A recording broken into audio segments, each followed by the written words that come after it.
অকল বৰ্তমান ৰং চেনেলত সম্প্ৰচাৰিত হৈ থকা পুৱতি তৰা ধাৰাবাহিকখনৰ প্ৰজ্ঞাৰ চৰিত্ৰত অভিনয় কৰি থকা অভিনেত্ৰীগৰাকী আচলতে কোন হয়, প্ৰকৃত নাম কি, ক'ত ঘৰ, বৰ্তমান কাৰ লগত প্ৰেমৰ সম্পৰ্কত আছে, আপোনালোকে নিশ্চয় জানিবলৈ বিচাৰে।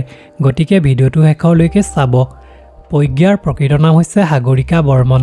সাগৰিকা বৰ্মনৰ জন্ম হৈছিল ২৭ আগষ্ট ২০০২ চনৰ নলবাৰীত। তেওঁৰ ঘৰত তেওঁৰ লগতে মাক দেউতাক আছে। দেউতাকৰ নাম হৈছে বিপুল বৰ্মন আৰু মাতৃৰ নাম হৈছে শেৱালী বৰ্মন। সাগৰিকা বৰ্মনৰ হাইট আৰু ৱেইটৰ কথা যদি ক'বলৈ যাওঁ, তেওঁৰ হাইট হৈছে 5.5 ইঞ্চ এপ্ৰক্স আৰু ৱেইট হৈছে 48 কেজি এপ্ৰক্স।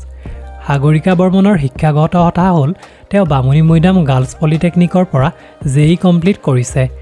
সাগৰিকা বৰ্মনৰ প্ৰফেশ্যন হৈছে এক্টিং। সৰুৰে পৰা তেওঁ অভিনয়ৰ লগত জড়িত। সাগৰিকা বৰ্মনে ৰাধা, পুৱতি তৰা আদি জনপ্ৰিয় ধাৰাবাহিকত অভিনয় কৰাৰ উপৰিও বহুকেইটা অসমীয়া জনপ্ৰিয় ভিডিঅ' ছঙত অভিনয় কৰিছে। সাগৰিকা বৰ্মনৰ প্ৰেমৰ সম্পৰ্কৰ কথা যদি কওঁ, তেওঁ বৰ্তমান ছিংগুল হয়। বৰ্তমান তেওঁ কাৰো সৈতে প্ৰেমৰ সম্পৰ্কত নাই। বন্ধুসকল, ইমানেই আছিল সাগৰিকা বৰ্মনৰ প্ৰকৃত পৰিচয়। আপোনালোকে যদি ভিডিঅ'টো চাই ভাল পালে তেনেহ'লে প্লিজ ভিডিঅ'টো লাইক, শ্বেয়াৰ, কমেণ্ট কৰিব। লগতে মোৰ চেনেলটো ছাবস্ক্ৰাইব কৰি ল'ব আৰু কাষতে থকা বেল আইকনটো প্ৰেছ কৰি ল'ব, কিন্তু মোৰ নতুন ভিডিঅ'বিলাকৰ আগতীয়াকৈ আপডেট পাই থাকিবৰ কাৰণে।